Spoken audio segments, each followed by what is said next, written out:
Banaras Hindu university में admission लेने के लिए आपको ऑनलाइन काउंसलिंग में भाग लेना होगा। इसके लिए आपको CUET UG 2023 का वैलिड स्कोर चाहिए, लेकिन स्कोर से पहले आप जो है इस काउंसलिंग में भाग ले सकते हैं। इसमें क्या निर्देश BHU की तरफ से आया है आप उसको ध्यान से एक बार ज़रूर देखेंगे, क्योंकि अगर आप इसमें काउंसलिंग में भाग नहीं लेते हैं और आपने CUET UG में BHU को सिलेक्ट करके रखा है, अगर आप काउंसलिंग में भाग नहीं लेते हैं तब आपको एडमिशन से वंचित रह सकते हैं। तो देखिए, सबसे पहले यहाँ पर बताया गया है कि CUET 2023 में प्राप्त अंक के आधार पर आपको काउंसलिंग में भाग लेना होगा। इसके लिए आपको https://bhuonline.in पर जाकर रजिस्ट्रेशन करना होगा। तो आप रजिस्ट्रेशन एक बार ज़रूर कर लेंगे, क्योंकि रजिस्ट्रेशन करने के बाद ही आपको जो है इस पर काउंसलिंग में भाग ले सकते हैं।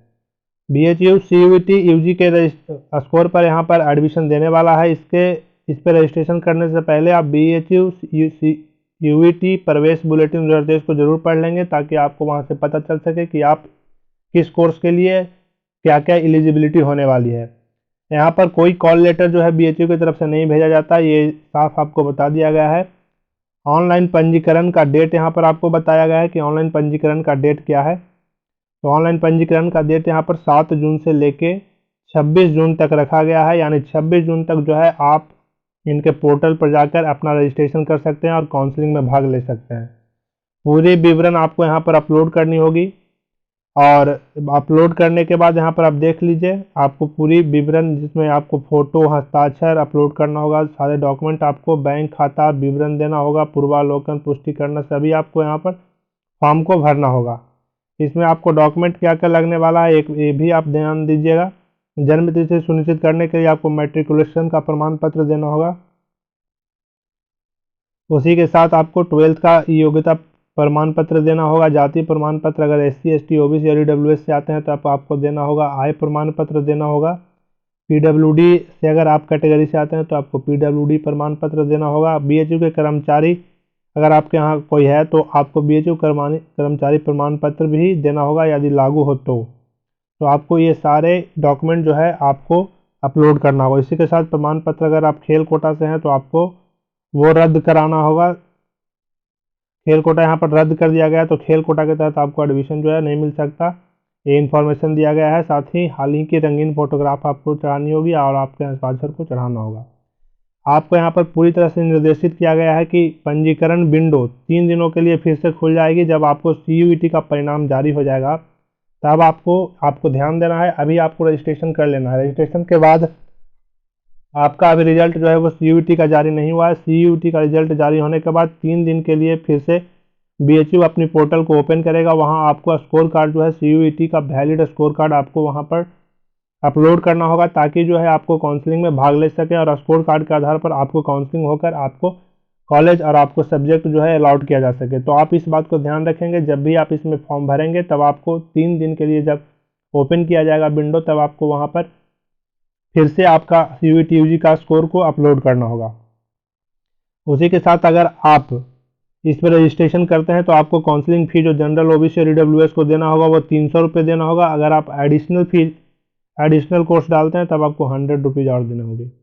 SC ST और PWD के लिए 150, और अगर आप एडिशनल कोर्स डालते हैं तब आपको 50 रुपया पर पेपर देना होगा। पेड सीट के लिए, जो भी पेड सीट यहाँ पर एक कोर्स होता है जो पेड सीट होता है, वहाँ पेड सीट के लिए आपको 700 रुपया पेड करना होगा। तो ये इन्फॉर्मेशन आप ध्यान में रखेंगे, इतने पैसे आपको जो है देने होंगे आपको काउंसलिंग के लिए। ये सारे काउंसलिंग जो है वो ऑनलाइन प्रक्रिया के तहत लिया जाएगा।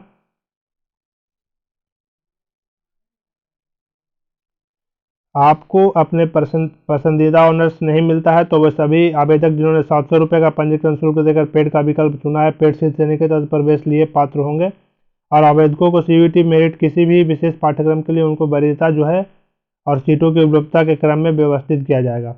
ये पूरी तरह से आपको इन्फॉर्मेशन दे दिया गया है। साथ ही आपको बताया गया है कि वरीयता प्रविष्टि यानी प्रेफरेंस एंट्री पेज पर तभी खुलेगा जब आवेदक द्वारा अप्रत्यय यानी नॉन रिफंडेबल पंजीकरण शुल्क का भुगतान कर दिया जाएगा। सबसे पहले आपको भुगतान करना होगा पैसा, उसके बाद ही आपको आगे पूरी जानकारी खुल के आएगी। 7 जून 2023 से लेकर 26 जून 2023 तक आप अपना फॉर्म जो है वो सबमिट कर लेंगे काउंसलिंग का। ये कुछ इंपॉर्टेंट अपडेट्स हो जो कि हमने आपको दे दिए। आप इसमें कॉलेज का भी चयन कर सकते हैं वरीयता के आधार पर। यहाँ पर कुछ इसमें कॉलेज है जिसमें आप कैंपस को छोड़ के बहुत सारे इसमें कॉलेज भी हैं, जिसमें महिला पीजी कॉलेज है, जिसमें डीएवी पीसीजी कॉलेज है, बसंत महिला कॉलेज है। तो आप इसको भी चूज कर सकते हैं। अगर आपका स्कोर कम है तो आप जो है कैंपस के बाहर भी कॉलेजेस में भी बीएचयू के कॉलेजेस में भी एडमिशन ले सकते हैं।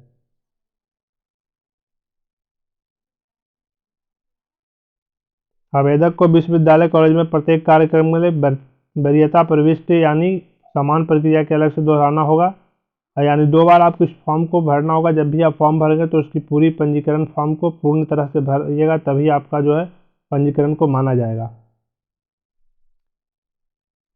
एनटीए द्वारा सीयूईटी परिणाम के प्रकाशन के लगभग 8 से 10 दिनों के बाद आवंटन परिणाम का पहला दौर घोषित किया जाएगा। इसके बाद बीएचयू, आरजी, एसडब्ल्यू, एमएमबी और संबंधित कॉलेज के लिए नियमित पेड सीटों के बाद के दौर शुरू होंगे। यानी जैसे ही सीयूईटी का परिणाम आ जाता है, उसके बाद जब आप अपलोड कर देते हैं वेबसाइट से 8 से 10 दिन के बीच में बनारस हिंदू यूनिवर्सिटी जो है आपको काउंसलिंग करके आपको इन्फॉर्म करेगा कि आपका सिलेक्शन हुआ या नहीं हुआ। तो आप अपना मैसेज जो है वो लगातार वेबसाइट पे विजिट करके आप इसको चेक कर सकते हैं। ये कुछ इंपॉर्टेंट अपडेट्स है जो कि हमने आपको बता दिए। अगर आप बनारस हिंदू यूनिवर्सिटी में एडमिशन लेना चाहते हैं तो आपको जो है वो यहाँ पे रजिस्ट्रेशन करना होगा। अगर कोई भी दिक्कत आता है तो आप हेल्प डेस्क के ईमेल के माध्यम से या हेल्पलाइन नंबर के माध्यम से सुबह 10 बजे से शाम 6 बजे तक कॉल करके इन्फॉर्मेशन ले सकते हैं अगर किसी भी प्रकार की कोई भी दिक्कत आती है तो। अगर आपको इसमें से कोई भी जानकारी के बारे में ज़्यादा डिटेल में जानकारी चाहिए तो आप हमें कमेंट कर सकते हैं, और साथ ही आपको ये जानकारी अपने दोस्तों के साथ भी शेयर करना है ताकि उनको भी पता चल सके। तब तक के लिए धन्यवाद।